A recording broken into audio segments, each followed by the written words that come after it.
Good evening. Welcome to the August 2nd, 2021 meeting of the Stillwater City Council. This time I will call the meeting to order and I'll ask you all to stand and join us in the Pledge of Allegiance. I pledge allegiance to the flag of the United States of America and to the republic for which it stands, one nation, under God, indivisible, with liberty and justice for all.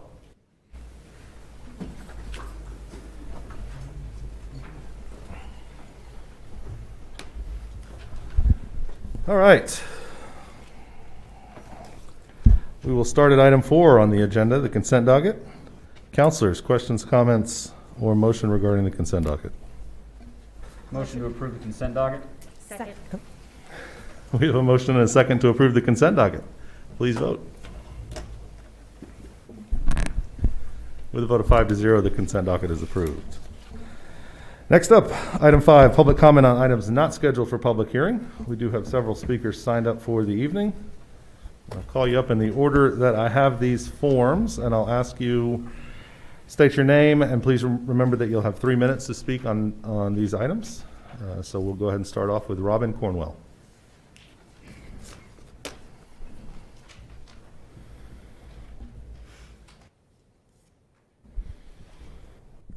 Good evening. Can you hear me okay? Mm-hmm. My name is Robin Cornwell. I live at 2223 North Crescent Drive. I'm here to express my support for Councilor Wedlake's recommendations regarding vaccination. I encourage everyone that's eligible to roll up their sleeve and get the shot.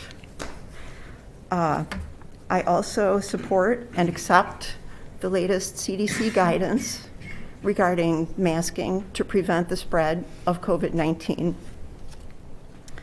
And I urge the council to take whatever action you can to protect our community. Thank you. Thank you, Robin. Next up, I have J.D. Carlson. J.D. Carlson, 6622 West Devonshire Road. Thank you for this opportunity to provide input with respect to agenda item 9B, addressing the current COVID situation. My name again is J.D. Carlson, a research associate professor at OSU, and I'm here to voice strong support for the city taking action to help combat the increasing cases of COVID in our area. This could take the form of mask mandates for indoor settings and even for outdoor activities when physical distancing is not possible. Action is needed soon, as in a few weeks, the population of Stillwater will soar with the return of students to OSU, as well as others who will later be attending football games. My reasoning is twofold, a logical argument and one from a faith perspective. First, the logical argument. The Delta variant is much more contagious and deadly than the original COVID virus. It's also been found that both vaccinated and unvaccinated people who are infected with this variant carry the same viral load. Thus, infected vaccinated people can transmit the virus. COVID is increasing in our area and more people are getting infected and being admitted to hospitals. There is a solution, vaccination, but unfortunately a large segment of our society continues to refuse to be vaccinated.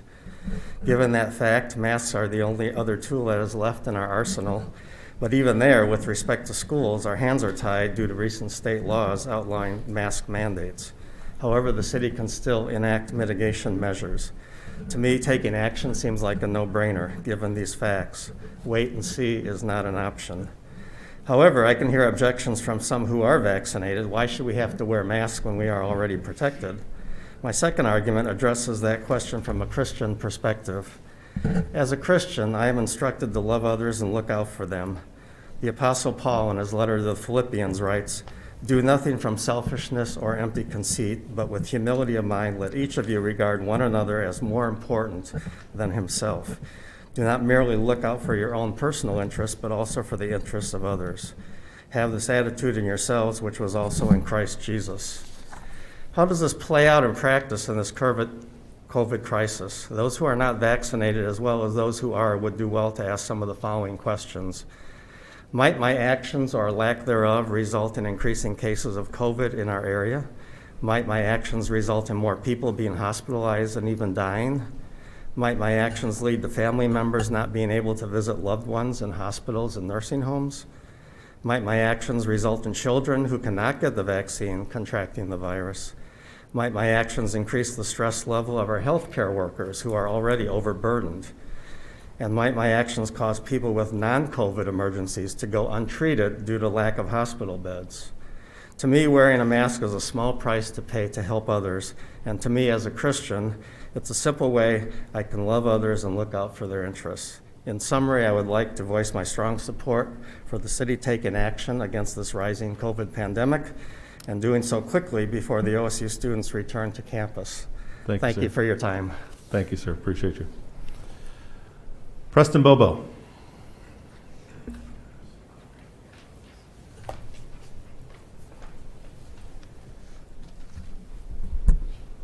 Good evening. I'm Preston Bobo. I live at 2715 South Mar Vista Street here in town.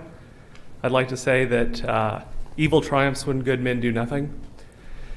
And we don't get to make the rules here. The rules of the game have changed a bit, and the virus is setting the agenda, unfortunately. It would be great if we could go slowly and just do a great recommendation right now and ease into this. We don't have that ability right now. We need decisive action as quickly as possible now, before school starts, because the game has changed. Right now, according to the Health and Human Services website, Integra Southwest, Mercy Hospital, Integra's Canadian Valley Hospital, Integra's Health Edmond, Integra's Bass Baptist Health Center in Enid, Ascension St. John Medical Center, Integra's Miami Hospital, Integra's Grove Hospital, Northeastern Health System, and Stillwater Medical Center are all out of ICU space right now. No ICU space left at these places. If there's a car accident right now in Stillwater, people are going to be sent out of state. There is the pediatric ICU system in Oklahoma is full at the moment. The system is full at the moment. That's the reality we're living in right now. I'm sure that people are going to speak after me. We're going to have, and I actually have my notes. I don't know how many people you have. It seemed like a surprisingly few amount of people. In my notes I wrote, you're going to have like MLM moms speaking after me, but that may not be the case, judging by the crowd. So I'm going to wrap this up. You can either choose to listen to MLM moms and our local white supremacists, or you can choose to listen to the doctors and the scientists. I hope you choose to make the right call. Thank you, Mr. Bobo. Dr. Jenkins.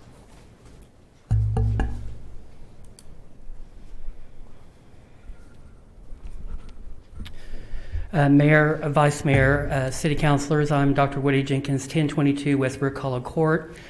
I practice internal medicine at SMC since 1993, and I speak on behalf of myself and the group of physicians at Stillwater Medical Physicians Clinic, and I'm a COVID survivor and a long hauler. First of all, I'd like to thank you for your service. In this time of the pandemic, social responsibility are utmost importance. Since the first week of June, we have watched COVID-19 cases increase in our state and our community. The trajectory of the 7-day rolling average across the state is steep. Remember how that you get COVID. You breathe into your nose, mouth, or lungs when you're around someone who is infected, particularly in crowded indoor settings. People are infected with the Delta virus, spread the virus a lot more than compared to the Alpha type. It is easier to catch. In most people, COVID vaccines reduce the seriousness of this disease in the infected. On June 27th, the CDC updated the recommendation based on new data indicating that all persons, including those who are fully vaccinated, should wear a mask in indoor public settings in areas of the country where transmission is high. Payne County is one of those areas. It's bewildering. All people out and about that do not seem to be concerned protecting the health of their fellow Oklahomans. It is truly terrifying that some of our statewide elected officials do not embrace the available scientific facts about the severity of this re-energized pandemic, and a statewide health emergency has yet to be declared. I am proud of this city council. In the past, it has stepped up to do what is right and has been a trendsetter. Unfortunately, it's time to lead again. We need to continue to care for our most vulnerable among us, which includes the elderly, young children who cannot receive the vaccine, and those who are immunocompromised. It is with urgency that I request that you reinstate a citywide mask mandate to discourage large groups from gathering. We are all ready for this to be over, but it is prudent for us to move forward with caution. I beg our council to encourage our community, regardless of their political affiliation, trust or distrust of the government, to please listen to us as physicians and professionals who spend our days risking our lives taking care of this community. Please, please get vaccinated. There are no vaccines of any kind that are 100% without side effects, nor 100% effective, but real statistics show the COVID vaccines are safe and very effective. The answer to this tragedy is right in our hands if we only choose to use it. Remember, the virus is our enemy. COVID vaccines are free and readily available. Please practice the 3 W's. Wash our hands, wear a mask, and watch our distance. They are universally effective against COVID-19 variants. Please adopt Resolution 24. Thank you. Thank you, Dr. Jenkins. At this time, I don't have anybody else. Well, I have Liz signed up to speak, but I'm going to ask you to come up when we talk about the resolution. Anybody else that thought they signed up? All right. At this time, I will actually move us down in the agenda to this item, which would be item 9B, Resolution 2021-24, a resolution regarding the Centers for Disease Control Prevention COVID-19 guidance as updated July 27, 2021. We do have a resolution on the agenda tonight which refers to this new guidance and strongly encourages residents to follow it. Before we get into discussion, Council, I would like to ask Liz Michael from Stillwater Medical Center as a representative of SMC to come give us an update on the status of the hospital and things going on over there.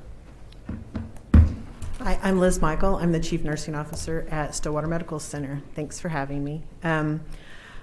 Right now, the state of Stillwater Medical Center is that we do not have any available beds. We're out of ICU space. Our ED is packed, and I don't have the staff to take care of all of the patients that need our care. It is a scary time for us. Right now, the patients that we are seeing, that we are admitting to our ICU and to our med-surg beds, for the most part, with a COVID diagnosis, all of them actually are unvaccinated. They range in age from 18 to 84. So we can't say that it's just an old person problem. We have several young people that are suffering as well. Our staff is tired. They're exhausted. We have lost, not just SMC, but statewide, we've lost about 25% of our nurse force. Nurses are leaving the profession, and that is a tragedy. We are doing everything that we can to staff the beds. We have folks that have not been at the bedside for a while that are offering to come back and assist those that have been directly at the bedside so that we can stretch a little bit. It's not ideal. We would like to encourage everyone to adopt the CDC guidelines. Make sure that you're wearing a mask whenever you're in a crowd. Whenever you're around people that you're not familiar with, people that are not in your bubble per se, or your family. It's very important whether you're vaccinated or not, because this new variant is bad, and we don't know everything that it can do. We want to make sure that people can reconsider if they've decided not to have the vaccine. Please think again. Please utilize your knowledge base. Look at the evidence-based information. Look at what science is telling us, and that it really does make a difference. Vaccination, although is not perfect, what it can do is prevent you from being on that ventilator. Prevent the situation where somebody's holding your hand while you take your last breath. It's not a good place to be. We want to make sure that people have a right to a beautiful and fulfilling life, and vaccination is one way to help that. And I'm sorry, I get a little bit emotional. We support this proclamation. We, wholeheartedly, we want people to please follow the CDC guidelines. Wear your mask. Keep your distance. Wash your hands, for goodness sakes. Even if even if washing your hands doesn't prevent COVID this very minute, it might prevent something else, but we just need people to start taking some more responsibility. Thank you, Liz. Thanks for being here. You're welcome. Thank you to the work that you do and for your entire team. It's hopefully you know how much our community appreciates the hospital and the work that you all do there. And hopefully we can do a better job of showing that by the actions that we take. This item is a resolution that covers the current situation here. We are back up to the orange risk level under the state system. And I'll just read the recommendations or the resolutions here and then open it up to the council for discussion.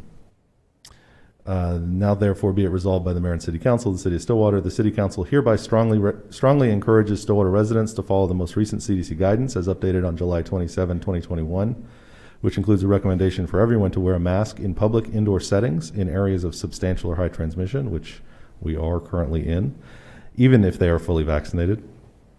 The City Council further reminds Stillwater residents that businesses and organizations are free to require more stringent mask rules and asks that residents respect all such requirements. The Stillwater Police Department will continue to respond to trespassing complaints for businesses or other entities that choose to require masks. Further, the City Council strongly encourages all Stillwater residents age 12 and up to be vaccinated and to address any concerns about vaccines to trusted health professional. Counselors, comments, questions? We do have some other folks from Stillwater Medical Center here. If there are questions about the current conditions, I'm sure they'd be happy to respond. I'll open the floor up to the council.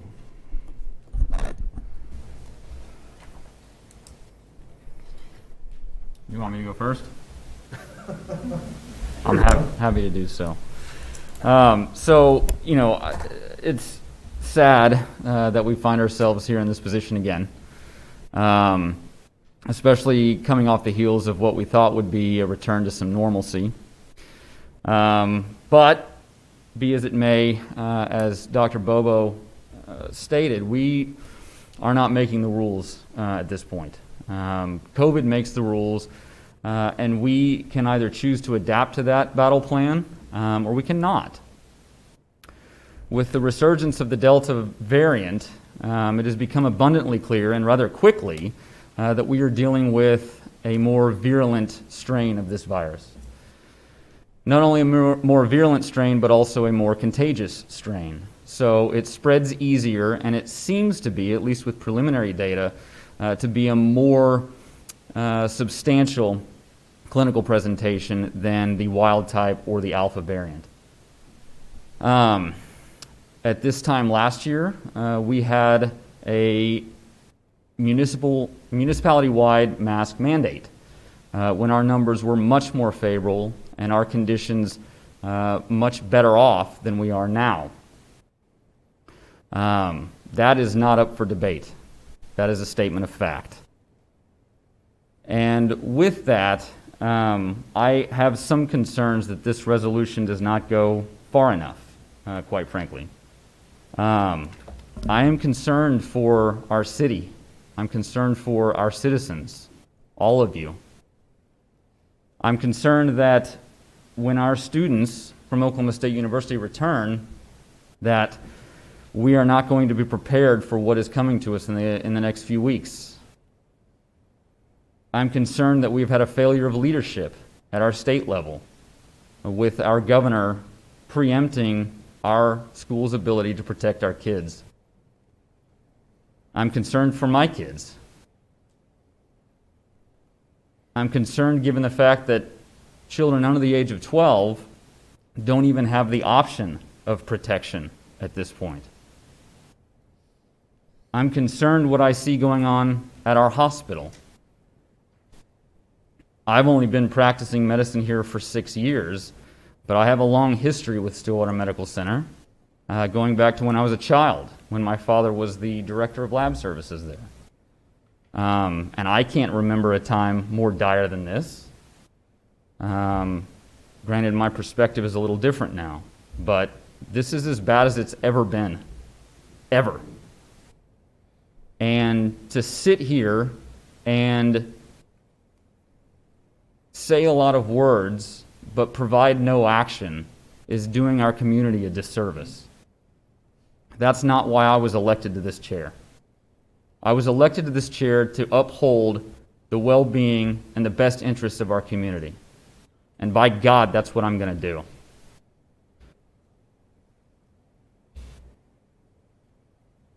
So as I've stated, I have a lot of concerns tonight. But my biggest concern, above all, is the health and well-being of our citizens and the smooth operation of our city. And my greatest concern is that if we don't take extreme action and quick, then we're not only going to be derelict in our duty, but we're going to see our colleagues and our loved ones either die here or die away from here. And I'm not exactly sure which eventuality is worse. So with that, I think that this resolution is definitely a step in the right direction, but I have concerns that it does not go far enough. And I'm certainly open to discussion on this. I'm interested to hear what my colleagues and fellow counselors have to say.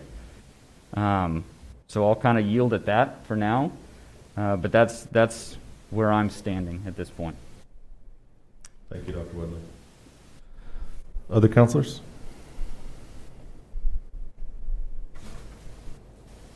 Well, it's hard to put into words, I guess, John, after following you there, the health doctor. But a year ago, we were all sad and scared. We didn't know what to do. And here we sit a year later. We know exactly what needs to be done. And yet we're in a worse spot than we were a year ago. And in my mind, it is up to us to encourage our friends, our family, our colleagues to get vaccinated, wear a mask. And it's my duty as a city councilor to do what I can to help protect this community. And if I can lay my head down at night and know that I've done all of that to the best of my ability, then that's what I plan on doing. We're up here to make a decision tonight that I think we all know needs to be made to help protect our community. And I can't think of a better time to step up and do that. Thank you, Vice Mayor. I would just say that, and I'm sure everybody up here got the same communications today that I got. I had no less than 50 emails, and of those, I only had one that was not adamantly in favor of a mask mandate. And so I think, based on the feedback, 50 emails certainly in the entire community, but based on the feedback that we are getting, I think that's what our community wants. And when I campaigned last year prior to being elected, I often said how supportive I was of the council and the decisions they had to make and the strong, steady, and thoughtful leadership that they provided. And I'm now in a position where I hope I can provide that same leadership and help guide us forward and do what's right. And I feel the same as Vice Mayor Zanotti, that if I can put my head down at night and know that I've done that, then I think that's the most important thing. Thank you, Counselor. I had to write a little bit down. I'm getting frustrated this week, so I thought better maybe read a little bit. So it is frustrating, isn't it, to be this far in the pandemic and once again be experiencing a wave of new infections and hospitalizations. Enough hospitalizations that our hospital staff is here today letting us know that it's critical, that they're in a crisis of care at our local hospital and around the state. As we remember from this last year, that's what we're all supposed to be working together to prevent that crisis of care. We'll also remember that our mitigation measures in those early waves of infection were largely protective of the most sensitive populations in our community. At that time, it was our senior citizens. We are learning with this current wave of infections that the Delta variant are the most vulnerable populations in our community right now are the unvaccinated, including young children that are not yet eligible for vaccination, and those that are immunocompromised and for whom the vaccination may not have been as effective. Based on the vaccination rates in our state and our community, this is a lot of neighbors and friends, some very precious people. While it's frustrating to be in this place, it's also empowering to know that we have vaccines that can prevent people from becoming severely ill and dying. We know without a doubt the mitigation measures that work to limit the spread of COVID: masking, distancing, and hand hygiene. Throughout the past year, I've often brought my personal experience and perspective to our discussions. It's helped me gut check our policy decisions and guided me through some of these uncertain times. This is never, John, I always thought my urban planning would be more important to city council than your doctoring. No offense. I can't wait for the time that it is. As the mama of a medically fragile child, the sister of an MS warrior who took the vaccine but did not develop a protective response, a longtime advocate for the special needs community and young children, and a friend of many of the doctors in our community, I find myself leaning into these experiences again. I have heard from each of these groups in emails and calls throughout the last few weeks. They've each asked for us to consider mitigation measures to help through this wave. These groups have all been warriors and heroes over the last year. They are tired for every reason that we are tired, and then 1,000 more. We should protect them. We should protect their ability to go to school and to work. We should protect their livelihoods and their ability to care for our community. They are worthy of our consideration. I will support the resolution recommending masks and any further discussion for an emergency order or mask ordinance. Thank you, Councilor Jaleski.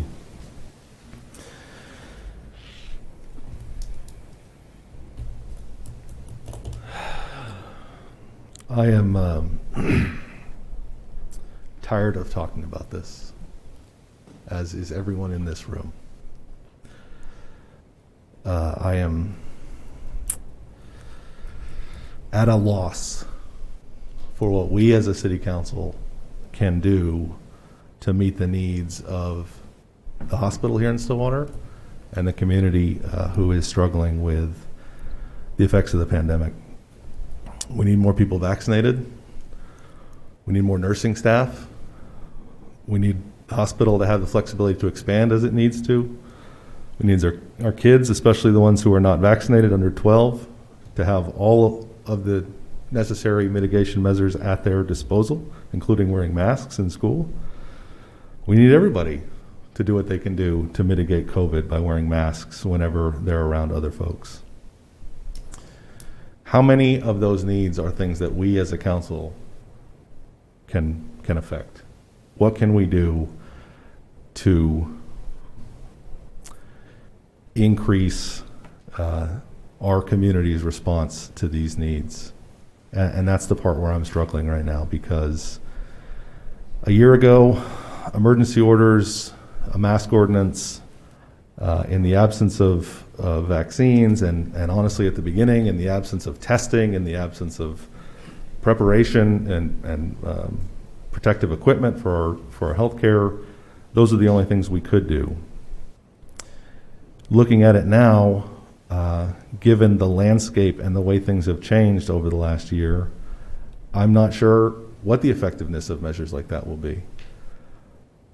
I'm concerned about the idea of a mask ordinance coming back into town, because it's not going to be effective at the university or at the school district, where half of our population spends most of its day, starting in a couple of weeks when school starts.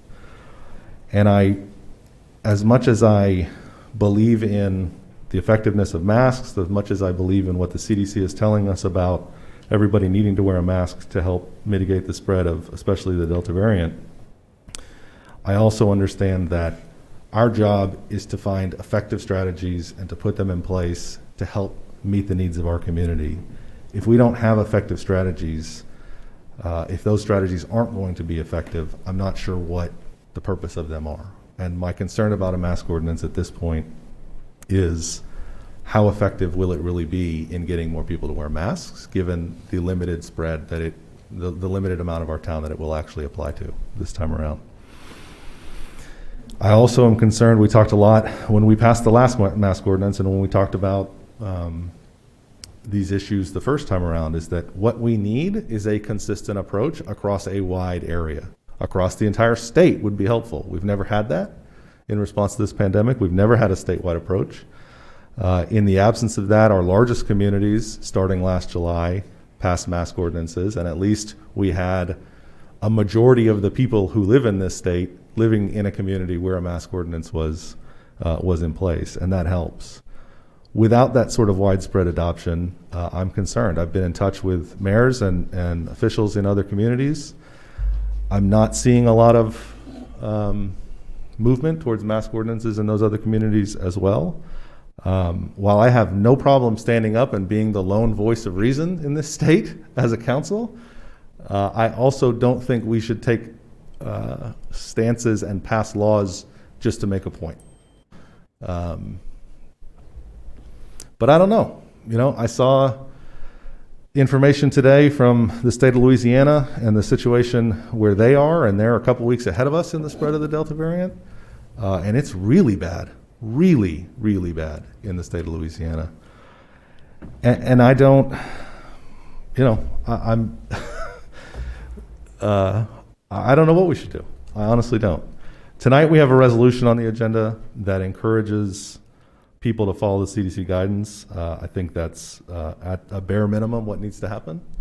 I hear you, other counselors who would like to consider a more stringent mask ordinance. We certainly can do that. If there's a couple of you that want to put it on there, we can put it on the agenda, and we can't do it tonight. We can put it on our next agenda and look at reinstating that and then have that conversation as a community. But I hope that people will look and will understand what our situation as a community, as a city, and as a city council is, and what our job is supposed to be. And I agree with all of you that a big part of our job is the protection of our community. It's standing up and doing what we can do. And I want to do that too. I want to do it in a way that's effective. I want us to be focused on the most effective tools we can use at this point. And like I said, I'm not sure what those are at this point. Right now, we have this resolution. I think the goal of the resolution is to increase awareness for those around the community that maybe haven't seen this updated guidance, maybe don't understand why vaccinated folks are being asked to wear masks again. And I get that. I understand those questions, but we want to put a resolution out there and some awareness out there about these new and updated guidelines. We want to increase awareness for vaccination. I have seen that the vaccination rates in the state have increased over the last week or so, which is excellent news. And if this helps raise awareness there, then I certainly hope it will. Honestly, I think what we should do is we should put Liz and Dr. Jenkins and Dr. Payne and every one of the other people who are out there doing this every day and watching people die in our community up here to have this conversation with our community. Those are the people, because I've talked to them. I went there on Christmas Eve, 2020, and I saw the situation that they're dealing with. And I've listened to those stories, and those are the people I think can have the most effect, because we've been talking about it for a year and a half. And if you don't believe us, that's fine. We're politicians, we're elected officials, whatever. You don't want to listen to us, that's fine. Those folks back there, they're dealing with people dying in this community every day. They're holding the hands of these people. They're having the conversations with their loved ones about what's happening in this hospital. And it's happening all over the state. It's not just here. And if we as a community don't want to listen and don't want to take the advice of people who have dedicated their lives to treating medical conditions, I don't I can pass all the laws I want. We could pass anything we want. But people have to listen and stand up and say, I'm going to do my part here. I'm going to play a role. I'm going to recognize that my actions don't just affect me.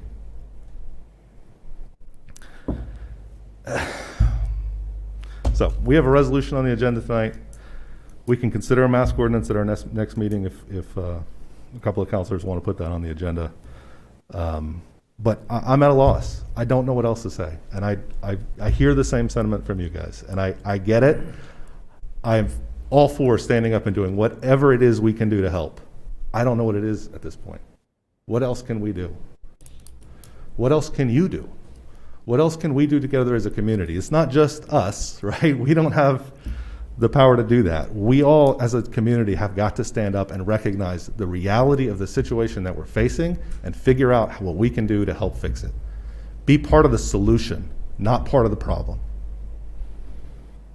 At this point, I'm happy to hear any other comments you all have as counselors, or we can address the resolution as it stands on the agenda.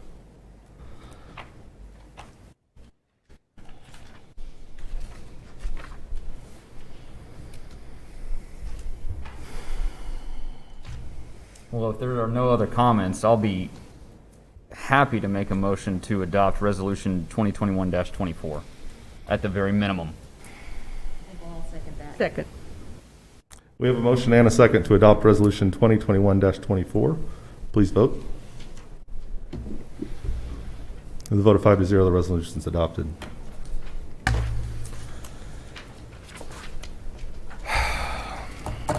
All right.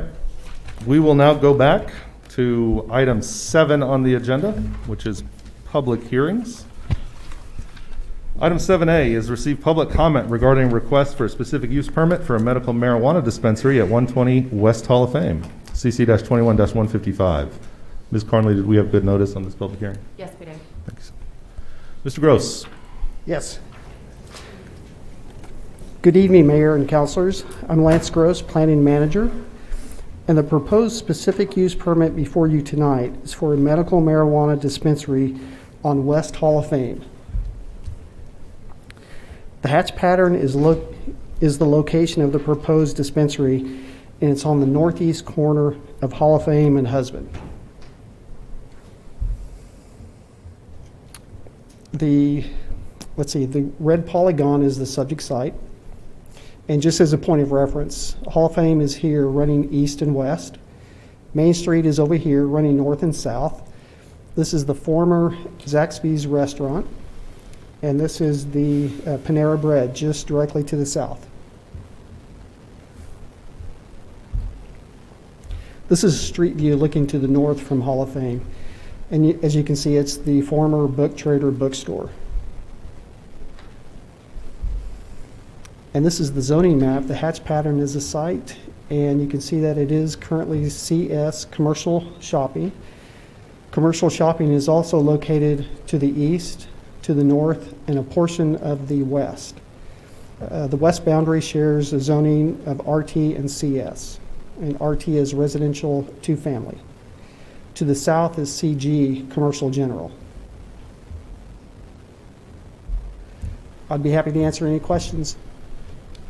Thank you, Lance. Yes. Any questions, councilors? This time I'll open the public hearing. I don't have anyone sign up to speak. Do we have representative of the owners here? If we have questions, anybody have questions for the ownership? At this time I'll close the public hearing. Lance, what was the Planning Commission's recommendation on this? Appreciate you guys being here. Thank you. The Planning Commission made a recommendation by a vote of 3-0 for approval. Thank you, Lance. Yes. Councilors. Motion to accept Planning Commission recommendation and approve the specific use permit for the property located at 120 West Hall of Fame Avenue. Second. We have a motion and a second to approve the specific use permit. Please vote.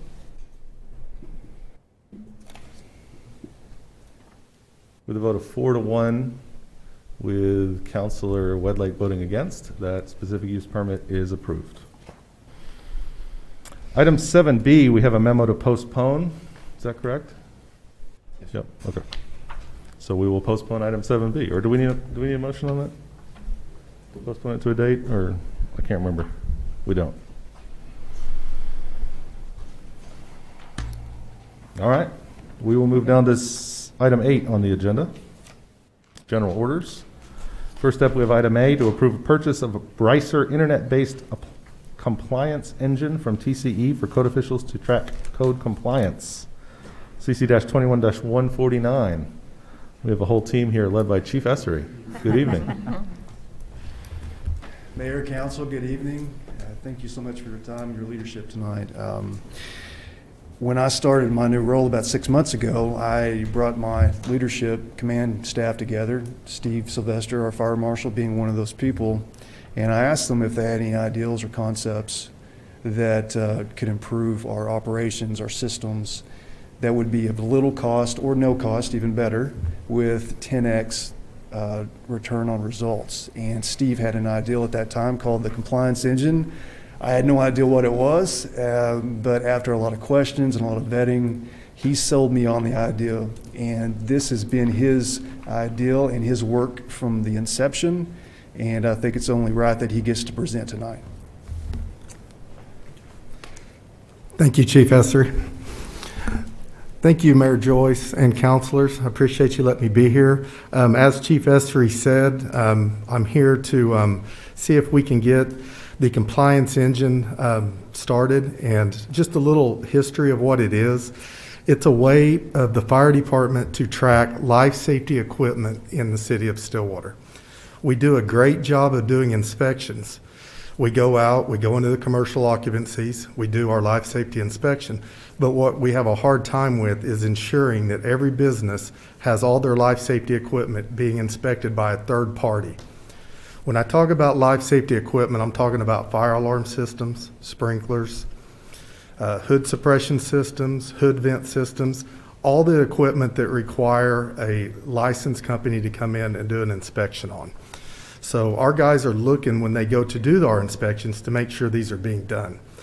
Bricer Compliance Engine has been doing this for years. We're not reinventing the wheel here. Oklahoma City went to this about 8 months ago. When they went to it, they thought they had 2,800 sprinklered occupancies in their city. They found out they're up to 3,400 at this time. So there was 600 sprinklered occupancies that weren't getting inspected properly. So what this does is this gives us a tool to track these businesses and make sure that this is being done. It benefits everybody. It makes the city a safer place. It also lowers our number of fire alarms. Anytime you have a system that's being maintained properly, it's going to work better and it's not going to cause as many false alarms. This is Mark Sorrell from Bricer. He flew in today just to speak with you, and he's able to explain a lot better how the compliance engine works. And this is Mark. Thank you for your time today. I'm going to open up the presentation real quick. I'm going to try to keep it nice and brief for you guys. That way, let's go slideshow. So I don't bore you. So we are a technology company. We've been around for about 11 years now. We do work with about 600 departments throughout the U.S. This was kind of a necessity. So we had fire departments that were trying to get in all the buildings every year that unfortunately could not make it to all those buildings. And we had inspection companies out there that were trying to do inspections but weren't being allowed into these buildings because the fire marshal wasn't knocking on the door at all times. So there was kind of a gap in that process. And so we started Bricer in the hopes of making safer communities, making sure every building was inspected, tested, or maintained on a yearly basis or per the fire code, some, maybe semi-annuals like that. So that's kind of how the process started. We are a Chicago-based company, but what we do is we are a simple internet-based tool for fire prevention bureaus to track and drive inspection testing and code compliance to help reduce false alarm activity and also provide, again, a safer community. This is a map of kind of who we work with. We have a huge demographic in kind of in the middle of the country as well as the West Coast and East Coast. Some of the more rural areas that maybe have less systems, there's not as many departments we work with, but we do work with 8 of the 10 largest departments in the country, Los Angeles, Chicago.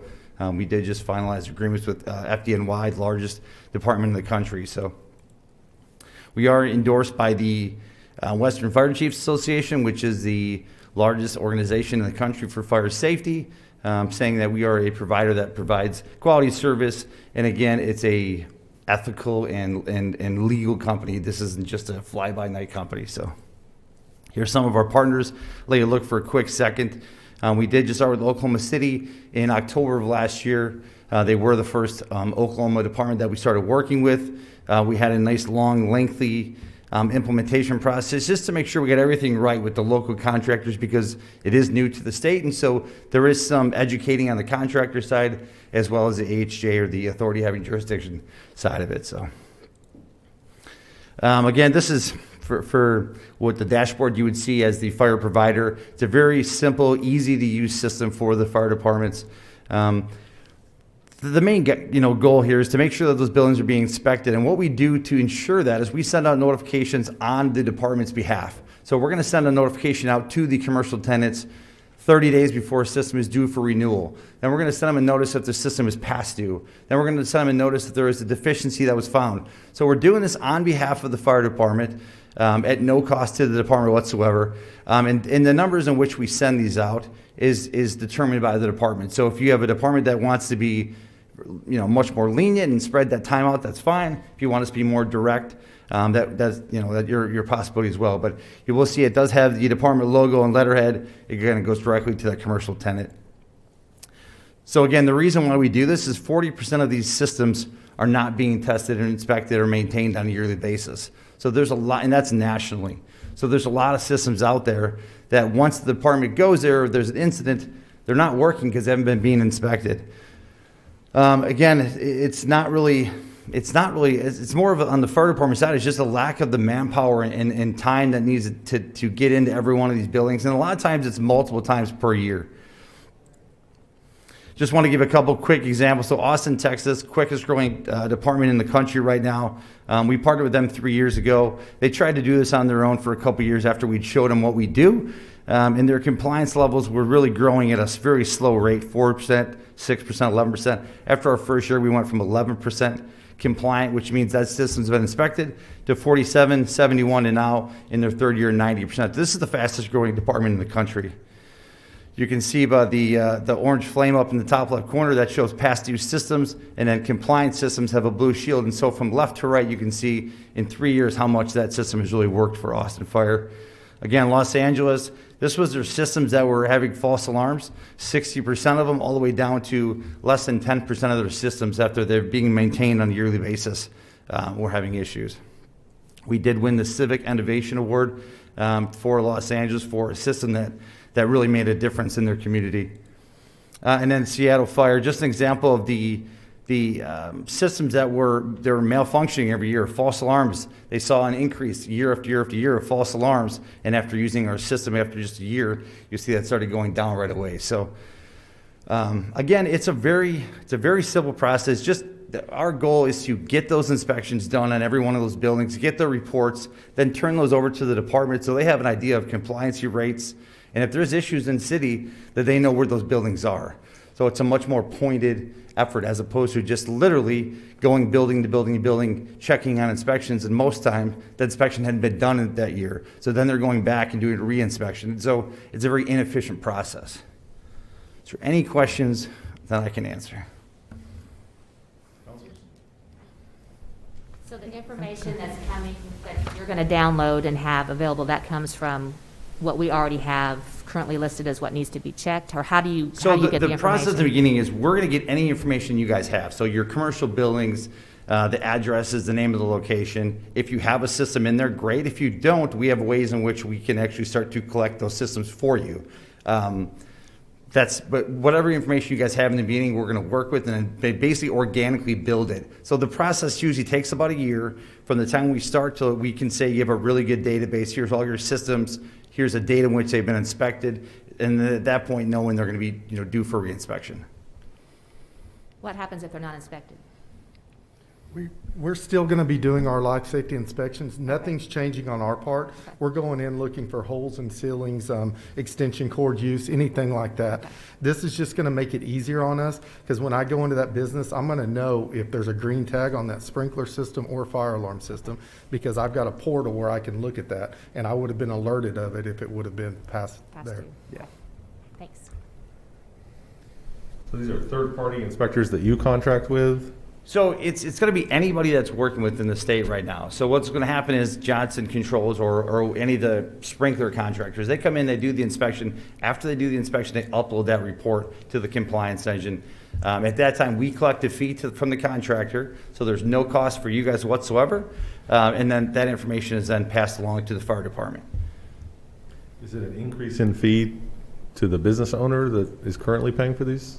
Currently, there is an $18.60 permit fee that everybody is supposed to pay anytime they work on a system, okay? We're going to make that, it's going to be $25, and it's going to be a one-time fee every year. Right now, not everybody is pulling these permits, and it's very hard to track. They go work on the system, they're out of town before we even know they were there. So this is it's gonna ensure the compliance, and he's gonna know, his company is gonna know exactly which company and when they were working on it, and we're gonna have a better understanding of what's going on.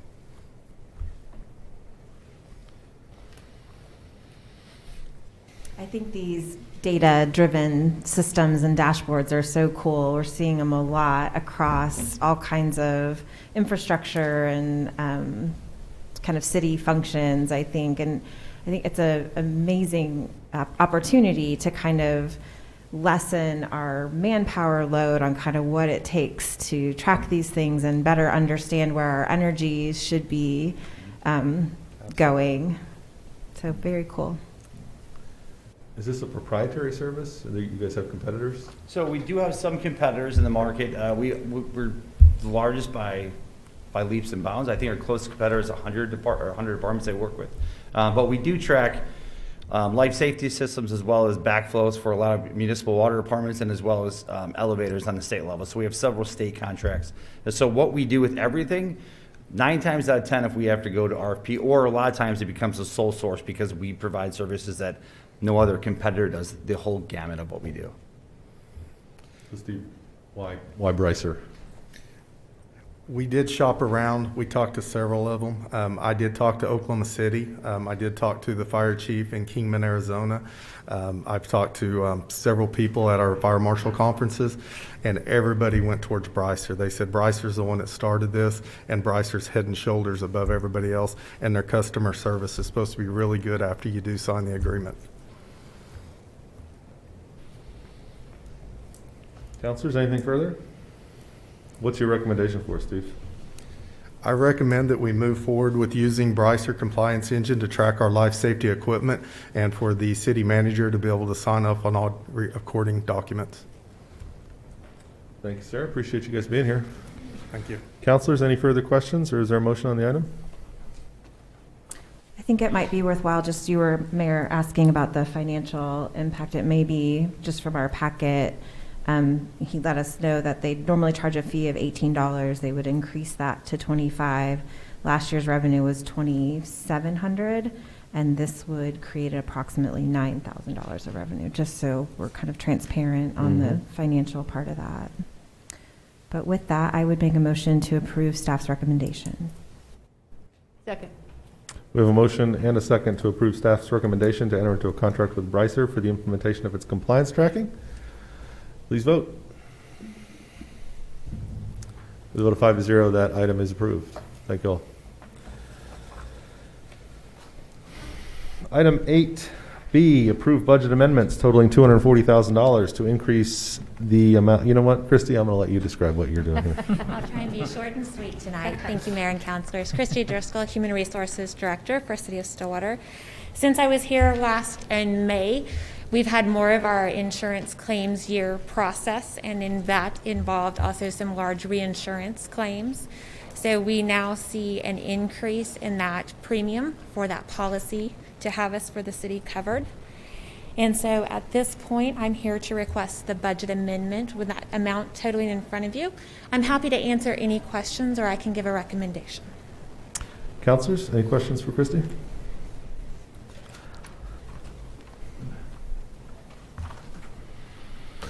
Do you expect that this will be do you anticipate additional budget amendments on this, or is This is our premium policy amount. So Okay. this policy will be set with our signature on the contract. Okay. For as claims, I don't know if I'll be here again. Good answer. Yep. Do we have the discussion all over again?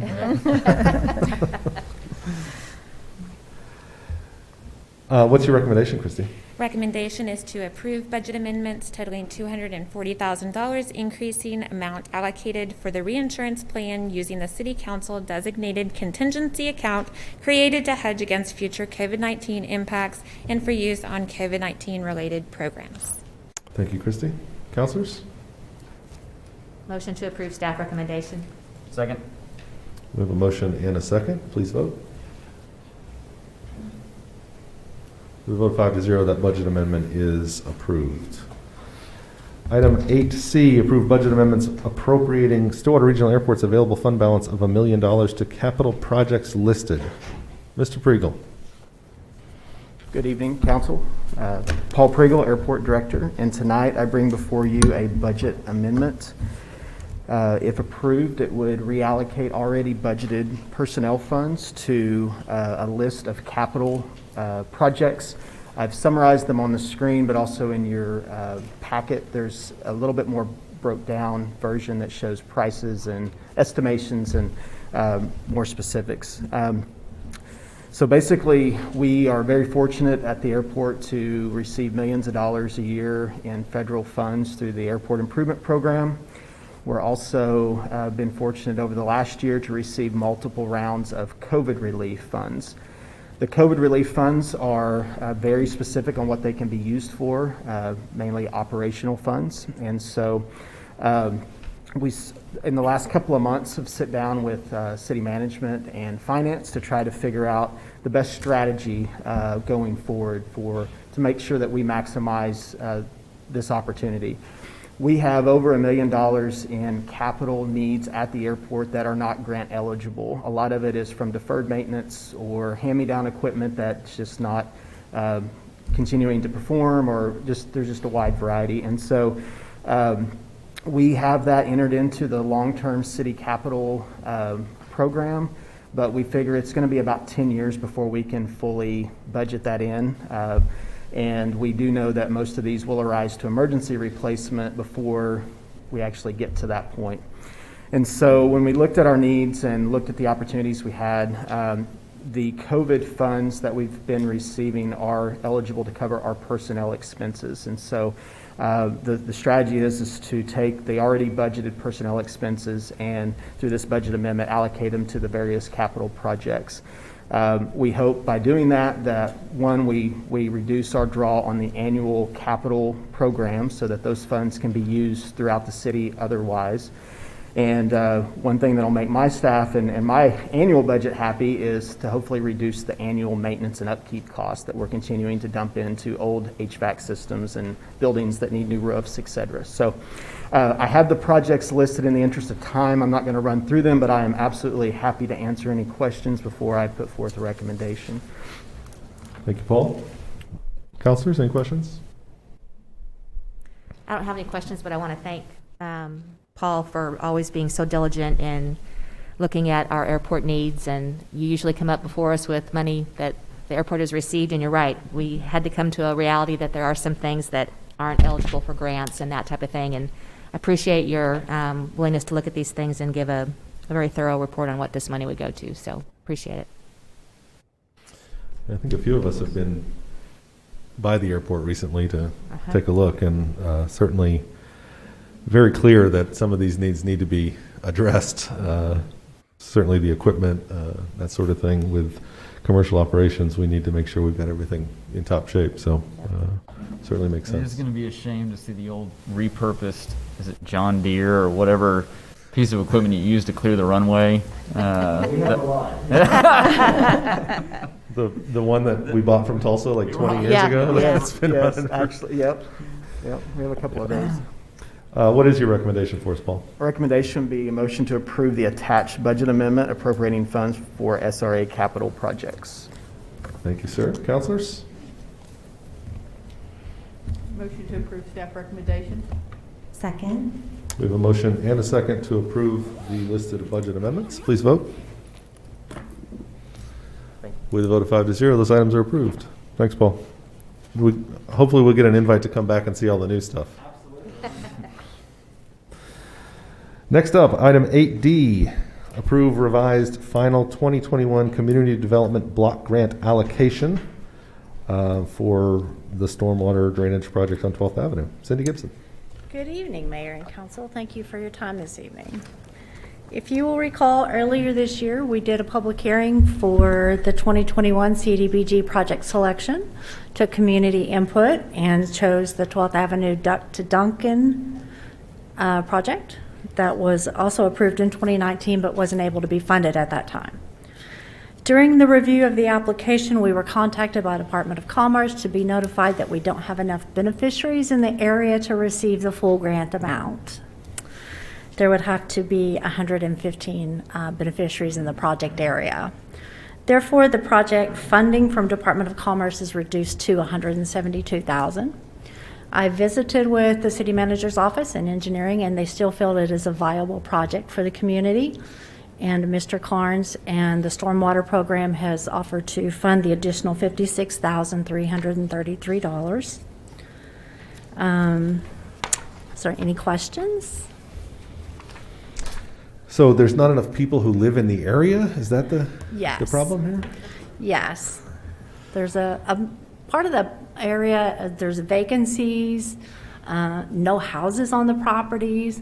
So the engineering team decides the project area, and that's where we go after the income survey, and there just wasn't enough beneficiaries to receive the full. And it just doesn't matter that it affects a large segment of the population that drives through the area and uses these facilities? Right, because they don't directly live in the area that's going to be improved. Okay. Counselors, any further questions? And just for information, there is also a resolution further on the agenda that would need to accompany the approval of this as well. We will have to revise our resolution of leverage. Do you know how much of an impact this reallocation of $56,000 will have on the stormwater fund? There was, and Mr. Carnes can speak on it, there was a project that they had slated for 6th. Monty's going to come speak on that. Thank you. Good evening. That's basically money left over from another project that we didn't use. So it went back in the stormwater fund and is available for another project. Okay. So it's not going to bump something else off the No, list? we're not delaying something else. Okay. Thanks, Monty. Well, Cindy, do you have a recommendation for us? We do. Staff recommends a motion to accept the revised 2021 Community Development Block Grant Allocation of $172,000. Approve the budget amendment allocating additional match funding of $56,333 from the Stormwater Fund, and authorize the mayor to sign appropriate grant documents. Thank you, Cindy. Counselors? Motion to approve staff recommendations. Second. We have a motion and a second to approve the item. Please vote. With a vote of 5-0, those recommendations are approved. Item 8E, receive a fourth quarter. Are we doing that next? You want to go ahead, Monty? We'll just. We can just let Monty go. Let's really change it up. We will now receive a fourth quarter 2020-21 financial report from Christy Clark. Good evening, Christy Clark, Finance Director. And in your packet this evening is the fourth quarter financial report for fiscal year 21. Before I dive into it, I do want to point out that this is an interim report and it's not intended to represent final FY21 financial results. The finance staff is actively preparing and posting year-end closing entries, and so the numbers will change. This is more to give you a glimpse of where we sat at June 30th as far as budget to actual. I totally forgot to wish you a happy new fiscal year when we started the meeting. Thank you. Yeah. So I will be back in the fall after audit is complete, financial statements are done with the final FY21 financial results. And this evening I'm going to concentrate kind of high-level revenues and expenditures of the general fund and of the SUA. So looking at the general fund revenues first, overall showed to have met budget at June 30th. Sales and use tax specifically, which are the largest revenue sources of the general fund, did come in over budget at 105.8% or $1.7 million, and that is on the cash basis.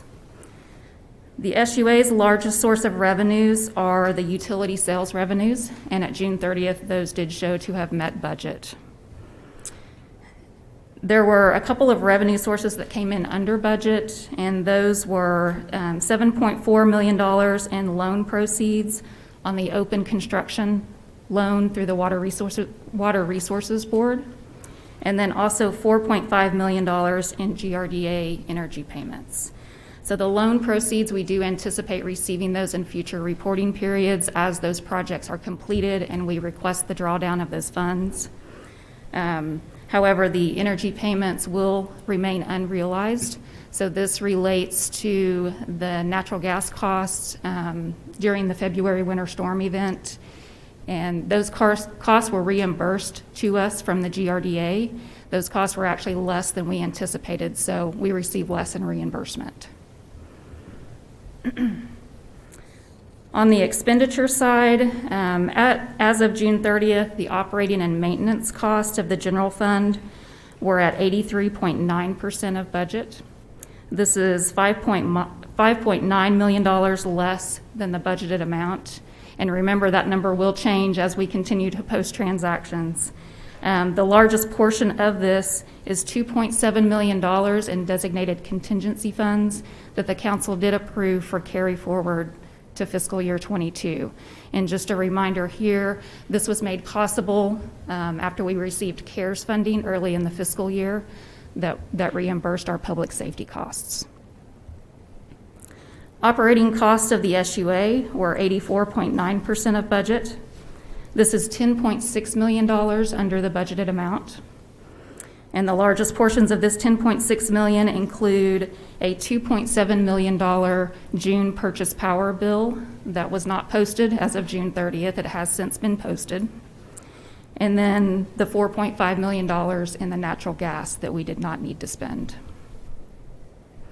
As staff tracked revenues and expenditures throughout the year, it became apparent that the full $16.4 million transfer from the SUA to the general fund was not going to be needed to satisfy the operational needs of the general fund. And so during the fourth quarter, we did suspend that transfer. This accounts for $3.8 million that was budgeted to be transferred but was not. And you will hear a presentation from Lauren Smith, our electric director, later this evening, and he's going to talk about some costs that are being passed on to the SUA from the GRDA that relates to the February winter storm event.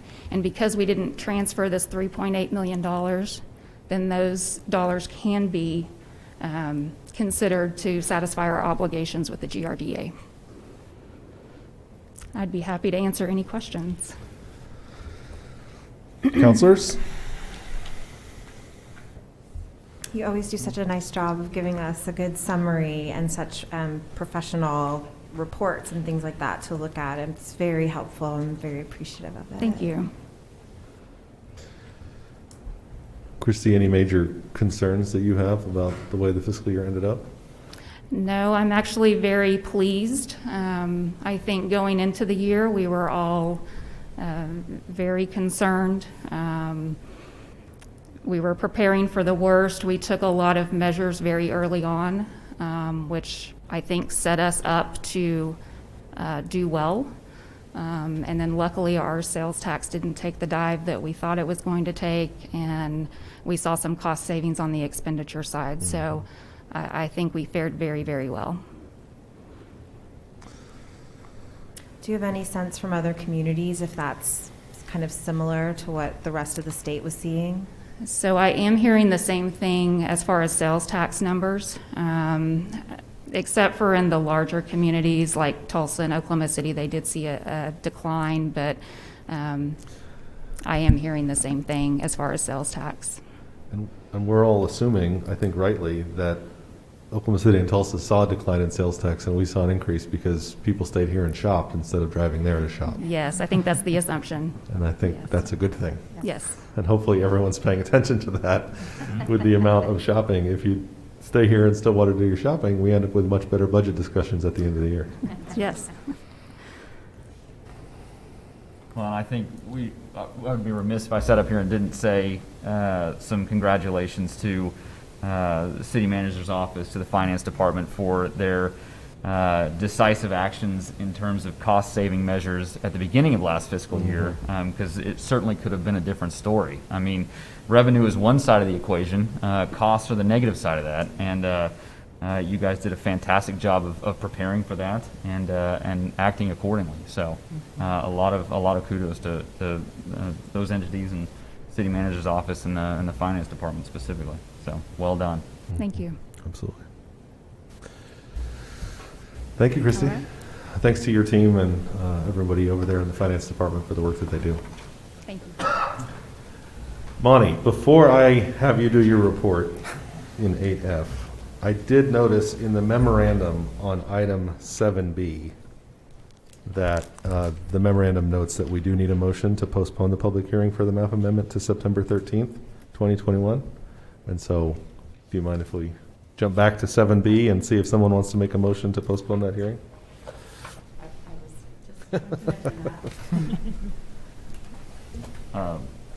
Motion to postpone the map amendment to the September 13th meeting? Second.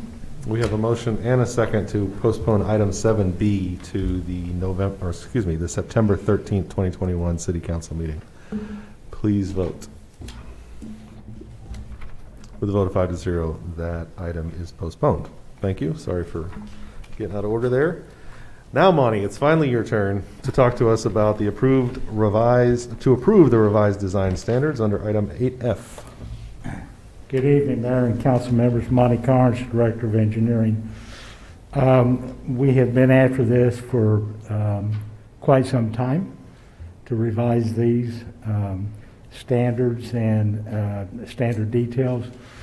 Basically, we use the concept of a picture's worth 1,000 words and tried to show people instead of tell them what we wanted.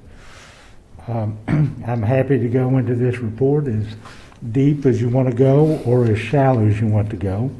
We did address all of the issues that we discussed with you in February. One point that I did want to make was the mayor and several of the council members said something about the strategic water plan, and we think that's a very wise idea and would support that concept of having a group look at that, particularly as it pertains to the rural system and challenges that we have in that area and what policies we should establish in that regard. Happy to answer any questions. Thank you, Monty. Councilors? Monty, I know we've heard from you several times on this, but could you just zoom out for just a second and remind folks that might be listening what these standards are for and how we use them? Sure. These standards are to ensure that any infrastructure improvements that come into the city through mainly the development community are designed and constructed in a way that optimize or minimize the amount of maintenance that we have and will operate as intended and not have a detriment to the existing systems, particularly the utilities. I recall from the last time you were here with us, you were sharing that you were spending time with the departments at the city, but also with the development community itself to kind of look at these standards and figure out how we might revise them. That's correct. The committee was inspector, engineering, city manager's office, representatives from operation department, local engineers, and then developers. And all those folks are happy with where we ended up? I think we're more relieved than happy where we ended up, but we've addressed everyone's concerns to my knowledge. That's an interesting group to get together, I think. There's a natural tension that needs to be kind of maintained, right? Yes, yes. I was going to ask you some really specific questions about the drawings, but I don't think anybody really wants to take the time to do that. I do think it's really, I mean, how much of this is new, the actual drawing? Oh, we had a number of drawings. A lot of them were modified, and we added, I don't know, a handful. I don't know exactly how many, but. I always, people, when I have this conversation with folks every once in a while, I don't think people understand how much of our city infrastructure is actually built by private developers when new construction comes in or new developments, and then it's dedicated to the city after that's done. And so it's helpful to be able to explain to people how that works and for them to see. As we said before, the street system is 70% local streets, which are essentially came from the development community, which would translate then into water, sewer, et cetera. Mm-hmm. So, a good 70% of our systems come from private development. Yeah, and given how much they contribute to city infrastructure, I think it's a good thing that we've gone back and tried to make that process easier and clearer and make sure they have a good picture of what we need to do. Yeah, and we're limited in our resources and how much we can inspect at a time. And so anything that's clear for them to understand and agree, the vast majority of our developers and their contractors want to do a good job. They just want to know what the rules are and what we want to see, and this goes a long ways to helping them. Sure, and the reduction from 275 pages to less than 100 is a good thing when it comes to clarity and being able to see what you need. Yes. One of the things that was rather remarkable in this journey, and I want to thank everybody that was involved because it was a journey to get that down, is that through the years we had added various requirements, and sometimes they did not meet the same requirements that were stated already there somewhere else. So there was a lot of cross-referencing and checking and things that went into this. There was a ton of work in this, and again, I want to thank not only staff but those citizens that and those professionals that helped us. So, absolutely. It always feels anticlimactic for all of that work to come down to a meeting where you talk to us for 5 minutes and then we vote and it's done. Yeah. It feels like there should be a party or something, right? But we do very much appreciate the work of staff and the development community and professionals in the community for helping make sure this gets put together. I'm sure there will be a beer or a whiskey drunk at some point tonight with various people. Good. Yeah, but we might not be there. So. Well, councilors, any further questions for Monty on this? Monty, I may have missed it at the beginning of when you first started talking, but did you say that this was something that staff, when was the last time we did this level of revision or look at this code? Or standards? The standards have been revised various times through the years. A comprehensive review, I've been here this time, about 4 years, and I haven't heard anyone talk about it, so it's been a while since it's been a comprehensive review. Did I hear you say at the beginning that this is something that staff will look to try to do on obviously not every year, but on a more regular basis? Oh, I think so. We'll look at it, but also, we anticipate it being a living document as we go along. We'll find some things that this isn't working just right. We'll tweak it and bring it back to you with a revision, and then continue to look at it. But I think as long as we're maintaining a cooperative attitude amongst all of us, staff, the development community, our engineers, our contractors, and keep a working attitude. If we find something doesn't work, we have various ways to, the Builders Relations Committee, there's other groups where we can come together and discuss this and then figure out if we need to tweak it here and there and then do so. Yeah, definitely, that makes sense. It does seem like sometimes we get so busy with our heads down in the work that we have to do, we kind of forget to come back and revisit these things. It Yes. seems like a good idea to kind of plan it out a little bit every once in a while. Yeah, and to maybe even schedule that comprehensive review, because like you said, I mean, these things end up tweaked over time, and then you get down the road and some of it doesn't match with other parts of it, and so doing that comprehensive review on a regular basis is probably a good policy. Monty, you also mentioned the water strategy. Yes, What, strategic any water kind of timeline, or what do you see as the next steps on that? Well, of course, we're going to be bringing you a report in September on the water treatment plant, the cold water delivery system.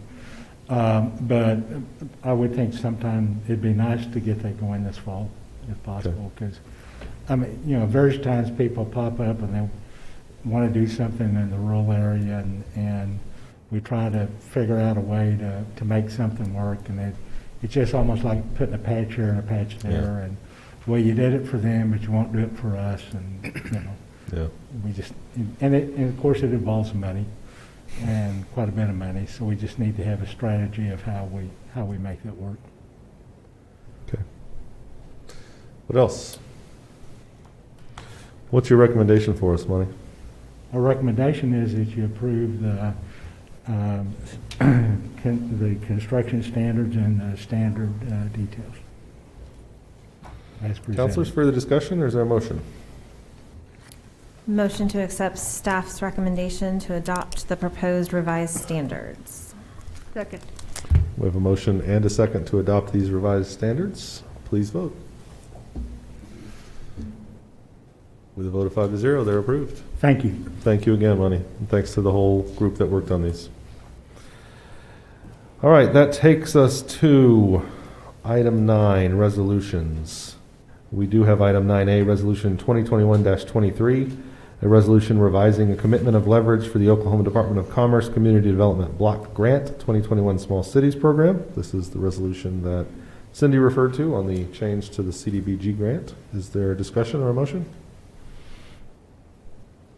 Motion to adopt resolution number 2021-23. Second. We have a motion and a second to adopt the resolution. Please vote. The vote of 5-0, resolution 2021-23 is adopted. We've covered 9B, so we'll jump to 10.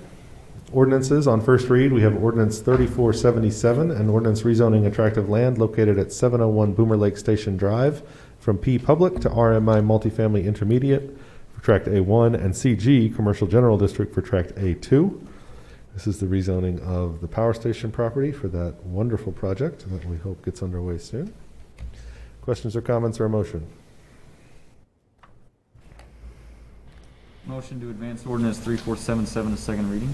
Second. We have a motion and a second to advance the ordinance to second read. Please vote. With a vote of 5-0, ordinance 3477 is advanced to second reading. Item B, ordinance 3478, an ordinance rezoning attractive land located at 2817 East 6th Avenue from CG Commercial General to IL Light Industrial. This is out on E6. We had this conversation in our last meeting. Is there a motion? Motion to advance ordinance number 3478 to second reading. Second. We have a motion and a second. Please vote. With a vote of 5-0, ordinance 3478 is advanced to second read. In the same area, we have ordinance 3479, an ordinance rezoning attractive land located at 2811 East 6th Avenue from CG Commercial General District to IL Light Industrial District. Councilors. Motion to advance ordinance 3479 to second reading. Second. We have a motion and a second. Please vote. With a vote of 5-0, ordinance 3479 is advanced to second reading. Item D, ordinance 3480, an ordinance rezoning attractive land located at 2723 East 6th Avenue from CG Commercial General District to IL Light Industrial District. Councilors? Motion to advance ordinance number 3480 to second reading. Second. We have a motion and a second. Please vote. With a vote of 5-0, ordinance 3480 is advanced to second reading. On second reading, we have item A, ordinance 3475, an ordinance rezoning attractive land located at 501 East 14th Avenue from O Office District to RT 2-family residential. Councilors? Motion to adopt ordinance number 3475. Second. We have a motion and a second to adopt the ordinance. Please vote. With a vote of 5-0, ordinance 3475 is adopted. On second reading, ordinance 3476, an ordinance rezoning attractive land located at 2805 East 6th Avenue from CG Commercial General District to IL Light Industrial District. Councilors? Motion to adopt ordinance number 3476. Second.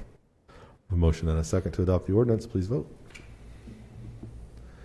With a vote of 5-0, ordinance 3476 is adopted. Reports from officers and boards. Ms. Carnley. Nothing to report. Thank you. Mr. McNichol. Thank you. I'd like to recognize the City of Stillwater's new Communication Director, Dawn Jones. She's sitting over here. She'd stand up and wave. Ms. Jones has more than 2 decades of exemplary communications experience serving in state and local organizations.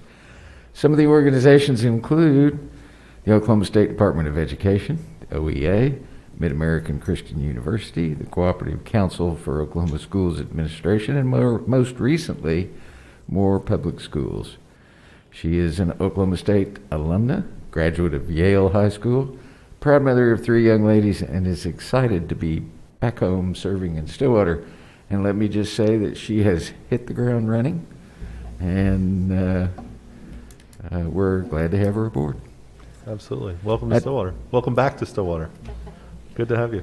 I'd also like to, at the same time, say that we very much appreciate Gary Shutt and his service for the last few months. We were sad to see him go. Unfortunately, he seems to be giddy to go back into retirement. So his last day will be tomorrow. Well, yeah, absolutely. Very much appreciate Gary and his service coming in to help us out. And hopefully he enjoys his re-retirement. I'm sure he will. Councilor Hawkins. The Stillwater Police Department's National Night Out event is tomorrow, August 3rd, from 6 to 9 p.m. at Southern Woods Park. There will be plenty of activities, including games for kids, free hot dogs, and a dunk-a-cop dunk tank. The Payne County Health Department will also be at the event with their mobile vaccination unit, providing free COVID-19 vaccinations. That's excellent news. Excellent news. That's Go get always a fun vaccinated. event, and the Stillwater Police Department does a great job helping put that on, and the fire department will be out there, I'm sure, as well. And it's really great that the health department will be there giving vaccines. So if you need one, I know where you should be tomorrow night. Get it. Vice Mayor. Yes, congratulations to Captain Randy Blake, who retired from the Stillwater Fire Department last Friday during a special ceremony.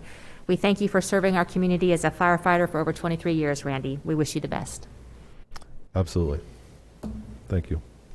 Councilor Wedlake. Yes, sir. Thank you.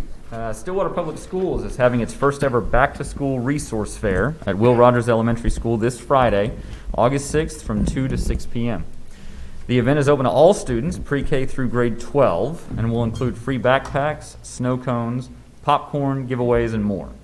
The city would like to give special thanks to the Grand River Dam Authority, GRDA, for donating $11,000 to the city for the purchase of backpacks and water bottles for these students. That's awesome. Can I get like a backpack full of snow cones? That sounds like fun. Probably could be arranged. Councilor Jalowski. Yes, with the first day of school just around the corner, we urge drivers to remain cautious and alert on their commute.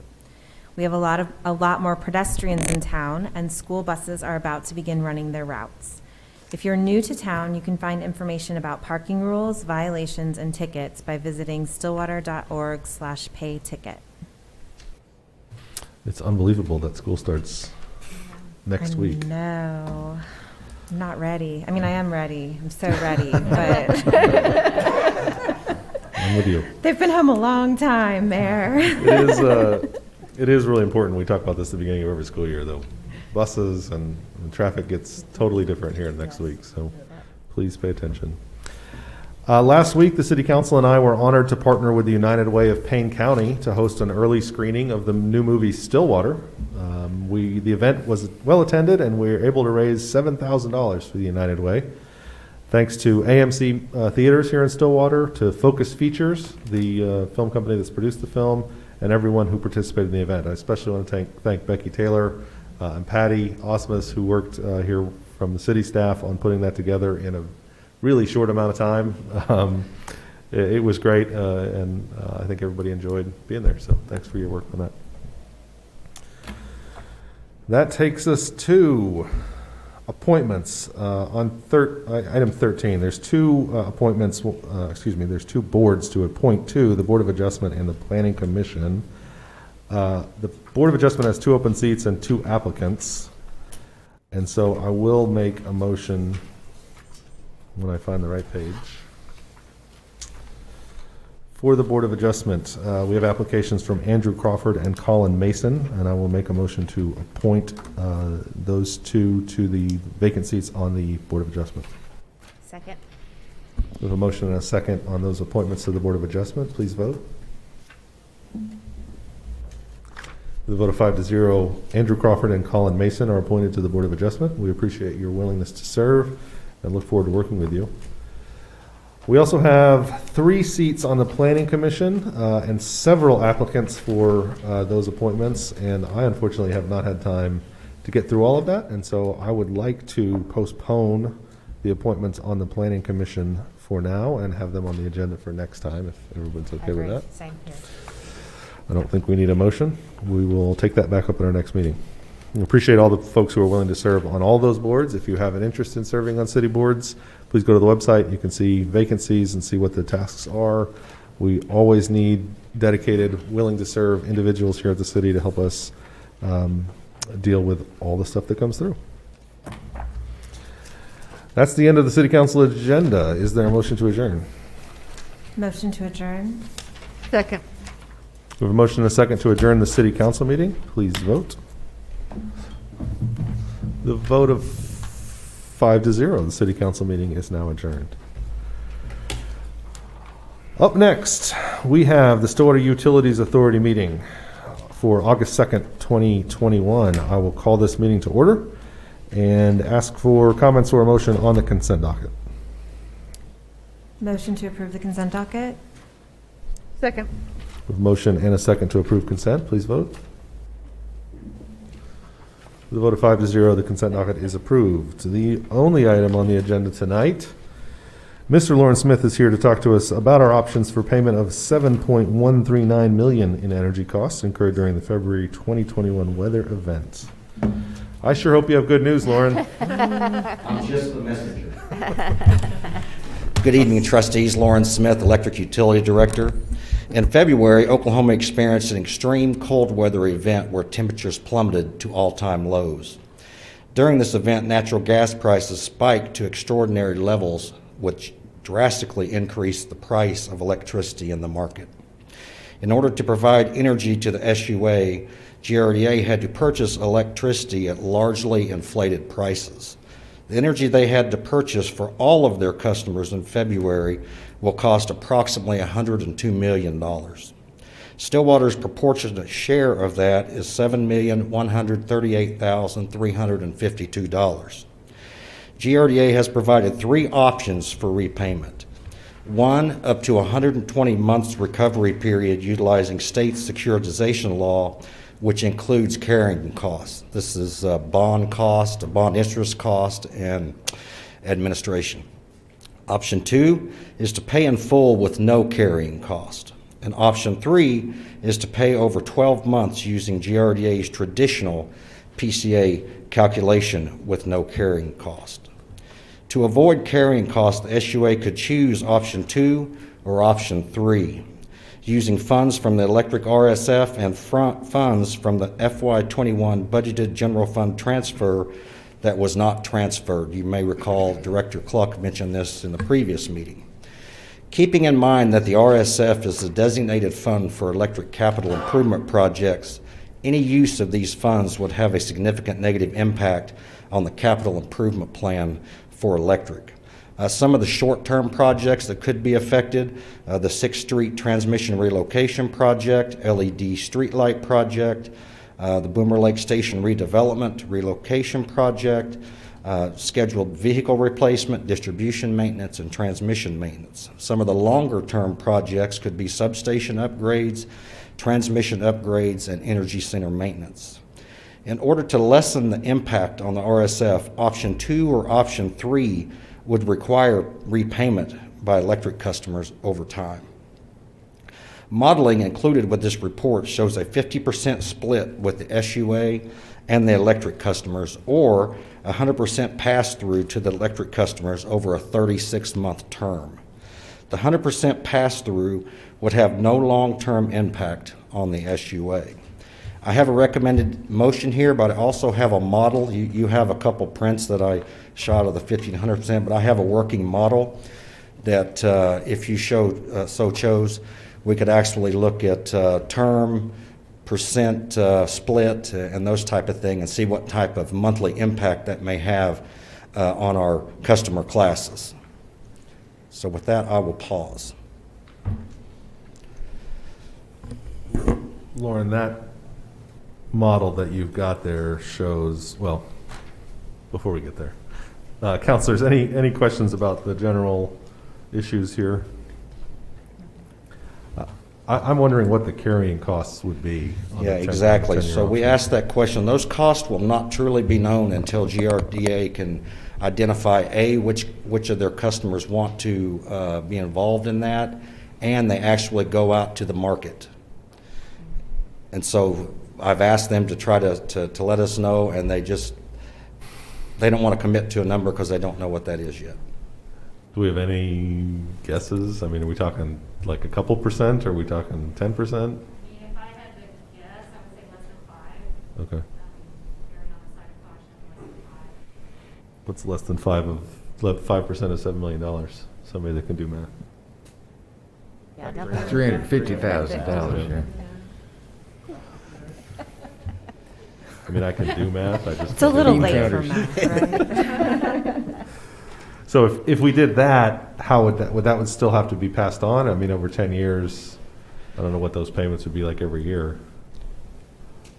So it's up to 10 years, and Okay. so we could pick any term in out to 120 months. We just felt that 120 months is way out there. 10 years, and we really struggled with what was a good term. 3, 4, 5. I mean, how far do you drag it out? And so we kind of met in the middle. We basically started kind of looking at what the impact may be on our customers with the 50% split over 36 months. And, to the residential customer, based on the average usage in FY21, that's about $2.41 a month. Commercial customer, about $5, and then on down the line. And so we're really keeping our residential customers and all of our customers in mind of what that impact could be and try to. So would that just be like a surcharge on their bill every month? So we would there's a mechanism in our PCA where we could collect that amount, and then ultimately over in the column G here, it shows the monthly recovery that we would need, and that's $99,143. You see that over to the right, kind of. You can't see the columns, but it's called dollar recovery per month.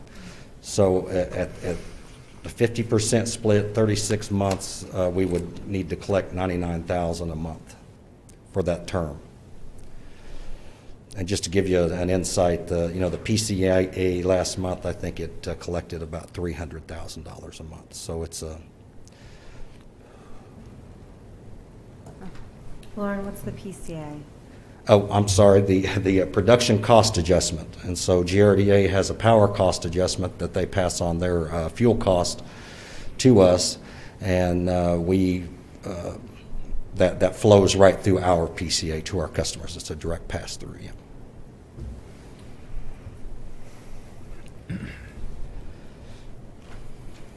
So to the mayor's question, what would this look like? How would we communicate with the public to let them know that this charge was what it is? We would most likely, we could include some flyers of what's going out. We could necessarily, I'm thinking if it could be a line item on the bill, You know, GRDA has an option of what's called a PCA X that they're going to have on their bill, so we know exactly what that amount is they're trying to recover. That could be an option. If it flowed right through our PCA, it would just show up as part of the PCA that's on the bill currently, but it wouldn't be broken out.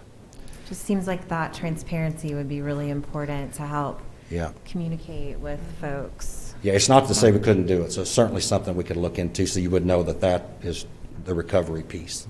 Yeah. So those numbers, Lauren, on your spreadsheet, those would be the numbers if we chose to go ahead and pay it all up front using the RSF and the budgeted general fund transfer, and then recover half of it back from customers over the next 3 years? Yes, sir. Okay. And that would be split, $3,569,000 apiece. So we would, out of the 3.8 million, Director Cluck said that was available in the SUA, and then half of that out of the RSF. Yes, sir. Just wanted to point out, and I'm not, Lauren has done a great job explaining this, but the rate stabilization fund, this is exactly what we had a long discussion about this whole process. It's exactly what the rate stabilization fund is for, in addition to maintaining the grid around town through the capital funds that we put in that fund. It was never designed to deal with a $7 million cost overrun. There are private companies out there that certainly are for profit, and they're going to pass along every penny of those energy sales when they get permission from the corporation commissioner or whoever it may be. But when you're talking about 5 days in February where the cost of a decathermic gas went from $3 to $1,200, and in some cases even more, one of the really irritating things about this is that you can talk about free market and supply and demand and all that, but somebody somewhere, and I heard a figure the other day of $11.1 billion that were made by gas producers over that 5-day period. No one seems to be interested in looking into this, so it's time for us to pay up. This is gonna hurt from the standpoint of Lauren's capital project, but we can recover it over time, and we can pick and choose those projects that are priorities.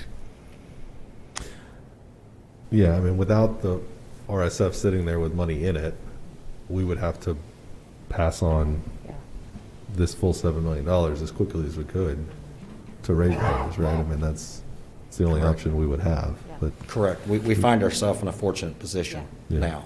Well, and heaven forbid it happens again this winter, because we would not be in a position to be able to do that. Don't even say that. But it's a very valid point. We find ourselves in a very good position now, but not so much in the future. Yeah. So. But it's honestly, speaking of things I probably shouldn't say, I mean, it's kind of good that this happened this year, given that we had the surplus, from having COVID funds available, and we had taken big cost-cutting measers because of COVID that saved us money that we can now spend on this crazy gas bill. Yeah, that unrealized transfer was on the backs of our department managers, that's true. and their cuts that they made during the year. So It is such a unique situation with the rate stabilization fund, because that's there kind of for those catastrophic, but you are thinking more of catastrophic like infrastructure events, right? A tornado comes and takes out infrastructure or something. It's interesting that we're paying this energy bill, and we get nothing for it. Right, we're not replacing infrastructure. There's no new lines that we're getting so out to of this speak. thing. But that also that our electric customers, receive the benefit of getting that electricity. So it's certainly an interesting draw on our RSF. well, one other thing that we really struggled with is that, as you are aware, we have a big receivable out there, and we don't know how that's going to end up. Which receivable? Receivables in our utility accounts. I apologize. Yeah. You mean the unpaid bills from the unpaid bills, and we don't know how that's going to end up, and that that will also have an impact over the year. We've taken that into account, but we I think it's a generous recommendation. When do we owe this money to GRDA? So these options are going to these options were vetted with the customer group, and then they're going for approval during the August GRDA board meeting. And after that, they'll start inquiring about who wants to do what option, and then shortly after that, we'll receive an invoice for or whatever we choose. Yeah. Is it possible that GRDA will have different options by the time they actually get to us, or is this pretty much it? I think this is pretty much it. They, as a courtesy, met with the customer group first to say, look, and we really appreciated 3 options, and so these all pretty much made sense. So just on a kind of a rough timeline, then, we can expect to cut a check to GRDA in August or September. Probably late August, early September. Yeah, and then we can do whatever we choose here to coincide with that in September, or whatever we plan to recoup from this from customers. But so we're looking at bill increases in October. Then would be the first time that people would see this on their bill. Sounds about right. Yeah. I think this was kind of the first step of a couple. Once we get past this, I think there'll probably be some budget amendments that need to be approved probably at the next meeting, and then we can start working out those fine details. We just wanted to get your overall consensus if this is a plan to move forward with, so we can work out the details. Is there it seems to me between option 2 and option 3 that we should take option 3, because we get to take 12 months without having carrying costs, right? Wouldn't we want to keep the money in the bank as long as we could? Yeah, so depending on if we went with option 3 where we split it, there's one option, we split it with them or we don't. Over the 12-month period, we felt like that, now we're getting to, this is a 50% split, we're getting to the $7, $15, we're getting into a big impact on the customer bill. And it says, if you see, I've got here where it says dollars per month, 12 months. And so this is what half of that would look like here where I'm showing you my cursor. Yeah, but I just mean, recovering from them from the customers over 3 years, but when it comes to us paying GRDA the $7 million, can we just pay them over 12 months without having to pay any interest? And then we don't have to pull $3 million out of each of these accounts right away. We can pay it over. We should, it's like getting 0% interest, right? We might as well pay 0%. I think we certainly could. I'm trying to think of making any interest on the money. I don't know if we are, but this benefit might would be.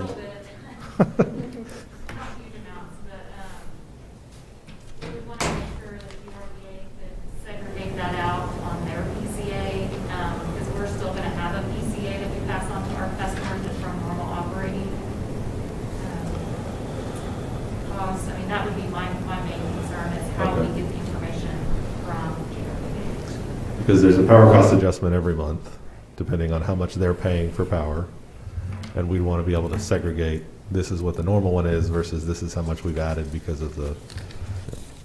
Yeah, and that would be their PCAO. And so I think they would break that on their bill, but other than maybe a little interest, I'm trying to think of how that would benefit us. And I'm thinking on the fly here because I haven't thought about that, breaking it apart like that. So we have the cash. But we would have the opportunity to earn a little bit of interest as that sits in the bank. It's definitely... Assuming it works and we can do it that way, we might as well keep it in the bank. Then we could... and if we can't, So Mayor, you're saying take the option to pay them back over 12 months so that we can hopefully gain a little bit of interest on the money sitting in our account, but still give our customers the opportunity to pay us back over 3 years, as opposed to what we're seeing in the spreadsheet right now where it was a year for us to pay back. On that scenario, Lauren, I think, a year to pay back and a year for our customers to pay back. So it was going to be a higher amount. Yes. Per No, I think month. the 3-year payback from the customer base is appropriate but we could take a year to pay GRDA, assuming we can do it that way and not have to pay interest. Yeah, you certainly no interest or carrying cost on the just regular PCA.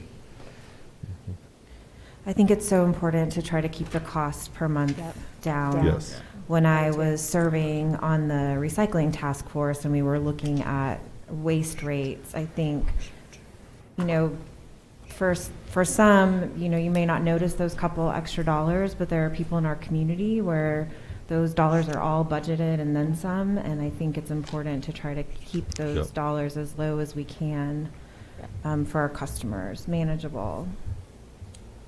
Yeah, I agree. And I think that you mentioned before, I mean, the communication piece here is really important, where people need to understand that we do have reserve as rate stabilization funds so that we don't have to affect rates as much. But this is basically going to eat it up, and then we're going to have to build that back up so that if something else happens, we don't have a bigger problem, right? So it's, I mean, just communicating with people how that works, because it's complicated. It's a lot of I don't know anybody that acronyms and a lot actually of. And once you give us a course of action out of the recommendations that are here, we will start that process immediately. Yeah. I think Dawn Jones will have a good. Yes. She will learn all about electric Excellent rates. project. And I was doing some scratching here as you were talking, so I think I have a recommended motion when you get to that point, if that's what you guys are all talking about. Let's hear what you got. And listen to make sure this is what we were talking about. So, motion to approve GRDA's option 3 and authorize expenditures up to $7,138,352. That's 50% from the RSF and 50% from the FY21 budgeted general fund transfer that was not transferred. Staff recommends trustees choose recoupment of 50% from electric utilities customers for a term of 36 months. Sound about right? Mayor, sorry. Yes, ma'am. Can we tweak that motion because You bet. of what's on the agenda versus what's in the report? And instead of just referring to it as GRDA's option 3, Okay. can we amend the motion to say payment of 7.139 million energy costs to GRDA over 12 months using GRDA's traditional PCA calculation with no carrying costs? And authorize the expenditures. And then the rest of that, as stated, was fine. Sounds great. Are we good? If you've Should got we- a record of that. We can yes. we can reset it, yes. Okay, so I'm proposing this motion just to make clear exactly what we're doing. Motion to make the payment of 7.139 million energy costs incurred during the February 2021 weather event to GRDA over 12 months using GRDA's traditional PCA calculation with no carrying costs, and to authorize expenditures up to $7,138,352, which is 50% from the RSF and 50% from fiscal year 21 budgeted general fund transfer that was not transferred, and recommending recoupment terms of 50% from electric utility customers for a term of 36 months.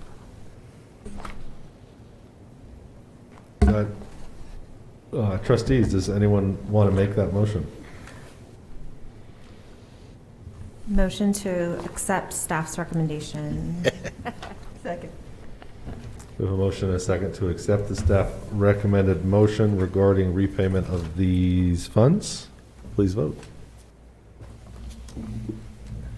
The vote of 5-0, that motion is approved. Thank you, Lauren. Thanks to your team and trying to figure all this mess out. Yes. Thank you very much. Any reports from the officers of the board? Is there a motion to adjourn? Motion to adjourn? Second. We have a motion and a second to adjourn the SUA. Please vote. With a vote of 5-0, SUA is now adjourned, and that concludes our meetings for this evening.